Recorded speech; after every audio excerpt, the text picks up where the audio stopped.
Written by Param Gurudev Swami chinmayananda on Gita, Re-Education of Timeless Truths, as published in the Pawn Prasad of December 2024 issue. The Gita, Re-Education of Timeless Truths. When the Bhagavad Gita was propounded, the world was in a situation almost comparable to what we are experiencing now. Materialism, respect for money, position, and status have become paramount. Moral values, ethical principles, culture, and civilization are being sacrificed at the altar of wealth and power. Living philosophy. This was the exact social situation at a time in Indian history when the old philosophical, spiritual, and cultural values were all broken down. They were questioned, discussed, and abandoned. Most of the population took to the path of mere materialism and sensuality. We are almost reliving that historical era. The philosophical thoughts, conclusions, and truths arrived at through contemplation by the subjective scientists, the philosophers, are eternal. They are never to be denied or contradicted, like gravitational force or the scientific laws of the universe. They are everlasting truths. These discovered thoughts, truths, and ideals were propounded by subjective scientists, the rishis. However, unless those thoughts and ideals are implemented in our everyday lives, they cannot have any utility value. When philosophical values are brought down to everyday life and people live those ideals, they become a culture in that society and community. If philosophy or philosophical truths are not wedded to life, they become great thoughts, no doubt. But life just continues in its own endless competitiveness, mutual slaughter, mutual immorality, and wrong, false values. The situations in society and communities constantly keep changing. Each one of us is a changing phenomenon. Never can we always stay the same. All of us put together form a community, and since each one of us is changing in our physical habits and demands, in our emotional intentions, and in our intellectual vision, all of us put together form a society. Therefore, at each as each one is changing, the social structure, the communal demands, and the nation's vision must also keep changing. Philosophical truths remain the same, but their application in the new circumstances has to be modified. Ordinary people may not grasp it and continue to live as before, as their grandfathers, fathers, and so on. We are just caught up in it. Thus, not everyone has a creative thought force to plan their life or even to study the situation. Contemporary covering. Throughout history, great prophets, saints, and seers came and gave this necessary reorientation of old eternal values in such a way that the average person, the common person on the street, could bring those philosophical standards or ideas into their everyday lives. In fact, no new master has ever come and said anything truly new. However, it feels new because it is freshly packaged and presented in a way that makes it seem brand new. The core thoughts remain the same. There was a time in India when the old values were no longer useful or applicable to the social conditions of the time. Therefore, the Gita presents the same truths of the Upanishads or the Vedas, the eternal principles of life, and the great scientists of life, the rishis, discovered through contemplation and experienced themselves and presented systematically as a plan, a scheme that seekers could follow. They declared these truths in raw, naked expressions in the Upanishads and Vedic literature. Those very ideas were presented in the modern generation in a new vocabulary, with a new accent, a new vitality in a Bhagavad Gita.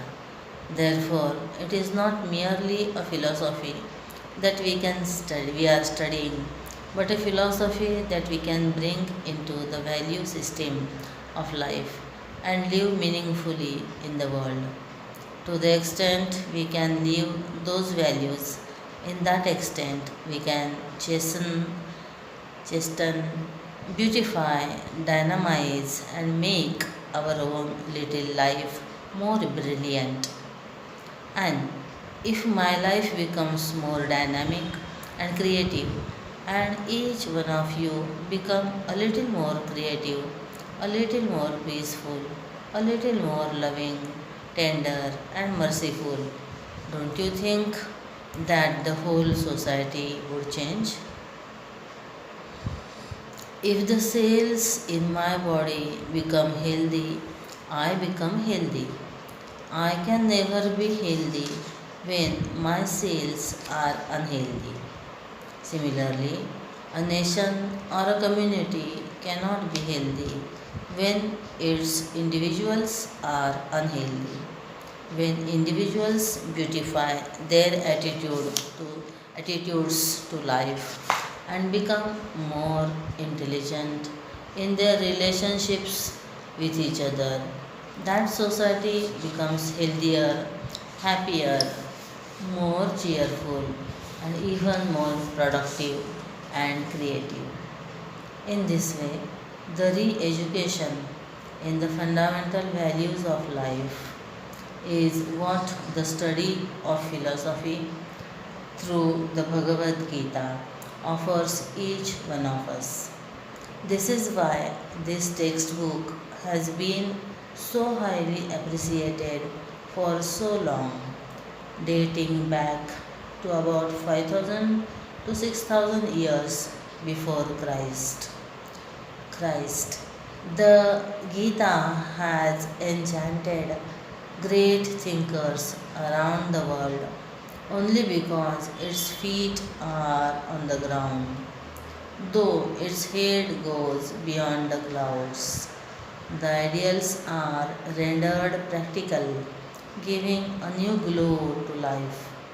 This glowing life of the community is what we call the culture of that community. What is life? When these masters began their contemplation upon the universe, they sought to understand what was behind this life in the universe. Think for a moment. You are alive. I am alive. He is alive. She is alive. The plant, the animal, all are alive. At this moment, the entire universe is full of dynamic activities, which are expressions of life. Scientists call it science, economists call it economics, and others call it the technological age. Some would say that they are all vibrant activities: social, national, communal, art, literature, philosophy, culture.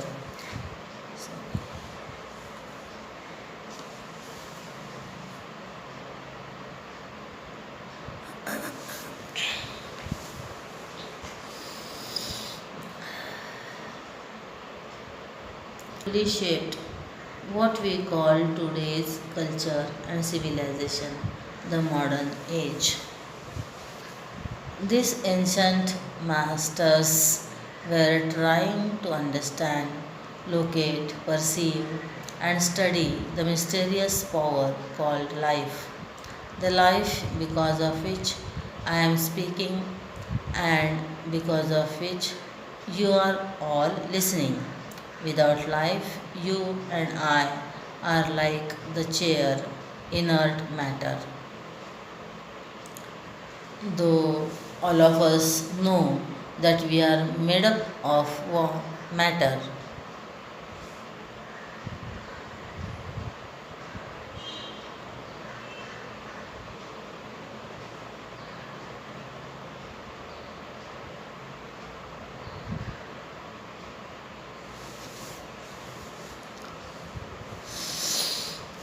Calcium, carbon, phosphorus, we also know that we are not merely matter.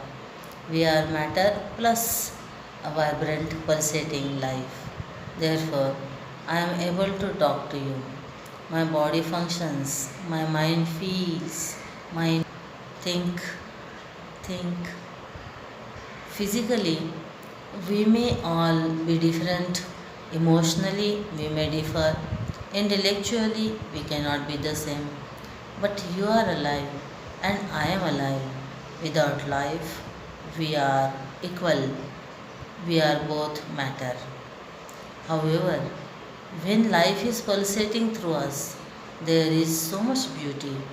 Each one of us is a jewel, distinctly different from all others. Each one is unique, but all these jewels are splashing out the one source of life, light. Think. Because I am conscious, I am able to think, feel, and act. You are also conscious, so you are also able to think. The plants, the animals, all life forms from the worm to the greatest genius, all of them are able to contribute to the world as long as they are alive. Minus life, whoever you might have been, a Swami, a political leader, the father of the nation, or the president, minus this mysterious thing, you become just so many pounds of manure. There is no other state. Either you are a great intellectual, a scientist, an artist, a writer, a poet, or minus that flame of life, you are food for worms and or manure for plants.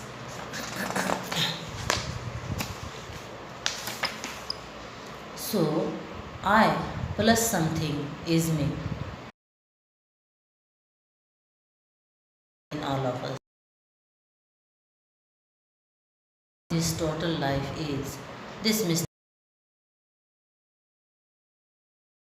which functions equally in a unicellular organism or a one, whether that living being is Christian, Islamic, Buddhist, Jain, black, white, yellow, brown, tall, short, fat or thin, man or woman, which is immaterial.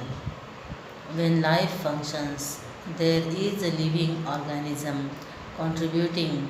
Maybe trouble, maybe sorrow, maybe beauty, but each one contributes.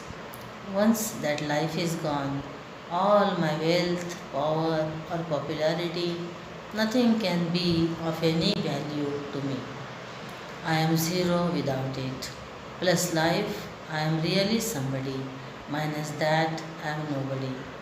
Don't you think that this mighty power is much more important to us than anything else in the world? You may have everything, but if you don't have life, full stop. You understand how important it is. This fundamental essence was the theme of investigation for the mighty seers, saints, and sages of yore. They wanted to know what it is, how it functions, why it exists, and what its nature is. This was not blind or idle curiosity. They wanted to understand its nature, behavior, and functioning so that each one of us could invoke it more and more. With this idea, they started their investigation. Finally, all the great religions of the world came to the same conclusion. At the heart of all things or living creatures, there is this spark of existence or life.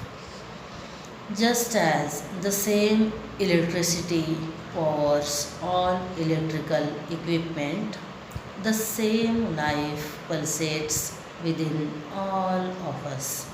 It glows and expresses this one life which is ever present in all living creatures. This mighty one, they call it the reality, the truth. That which is referred to as reality or truth by philosophers becomes known as God when it is expounded by the theologian.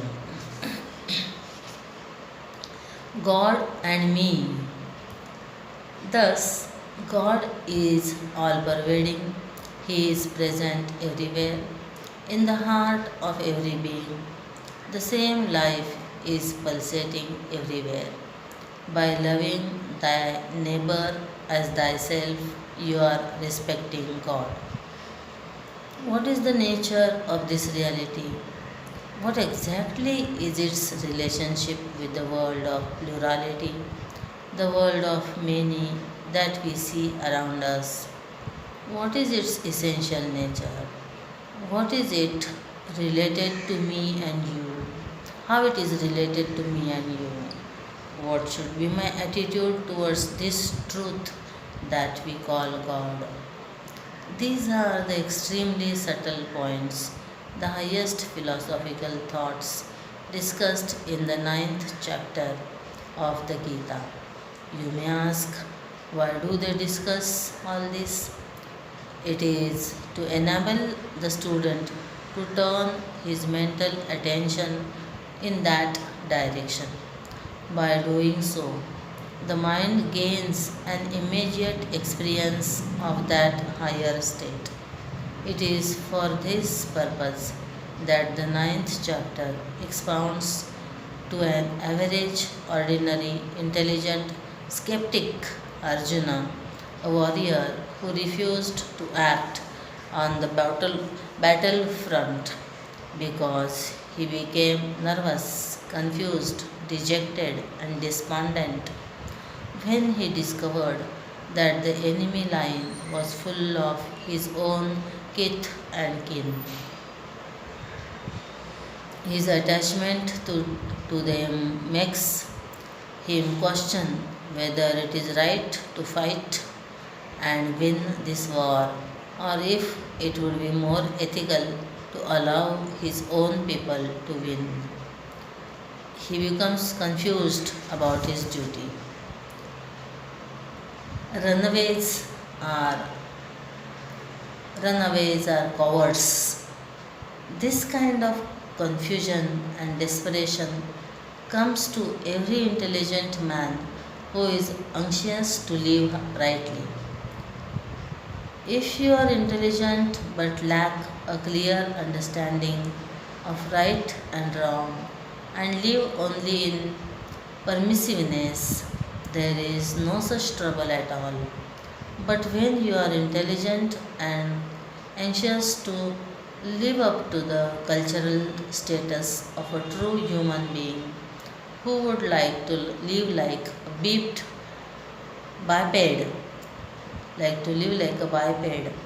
and not a quadruped, then confusions come to the animal.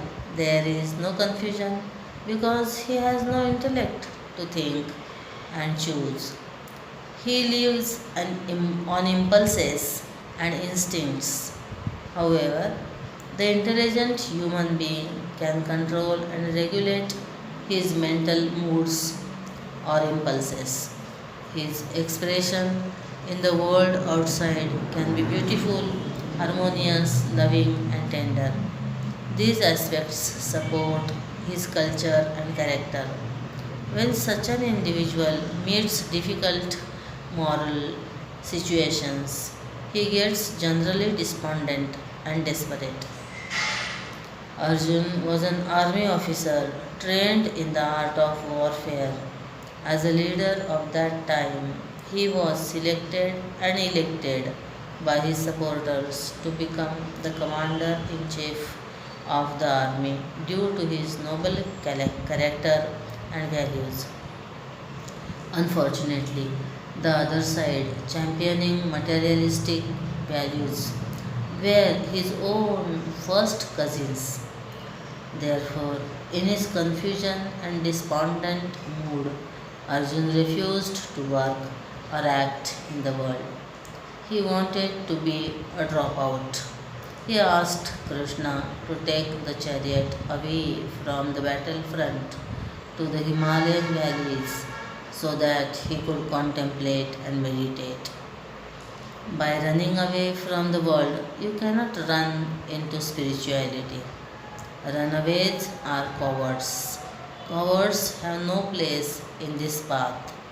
Real, courageous heroes alone can walk the spiritual path because it is a path of evolution. At this point, Krishna needed to convey his ideas carefully and logically to Arjun. Though he had no sympathy for his friend who was unwilling to engage in further discussion, Arjun, a decisive person of action, had already decided. He believed that deciding was synonymous with taking action. To decide was to act. We are not people of action because we decide very slowly, and even when we have chosen, we postpone the action. A man of action is one who, as soon as he meets a problem, sees through and decides and acts on the spur of the moment. That is called a real army officer. Arjun was of that caliber, that character. He had already decided and was unwilling to fight, saying, I would have fought, but I can't fight my kith and kins. Let us renounce the kingdom, go to the Himalayas and meditate. Purify and prepare the mind. Shri Krishna wanted Arjun to understand that running away would not lead to a solution.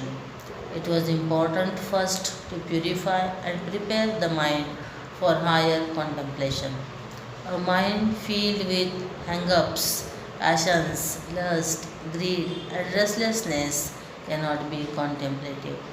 Chapter by chapter, the Gita discusses the need for self improvement and self purification, emphasizing that an agitated mind is an impure mind, or as opposed to a calm, alert, and vigilant mind that is pure.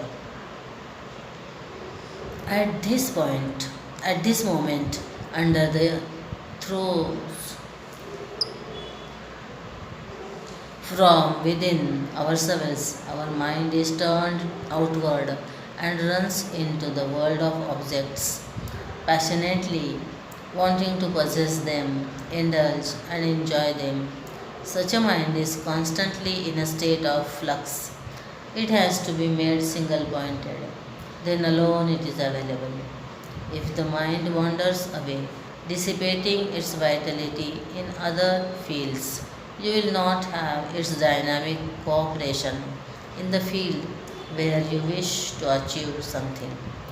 The mind that is turned outwards is called an impure mind.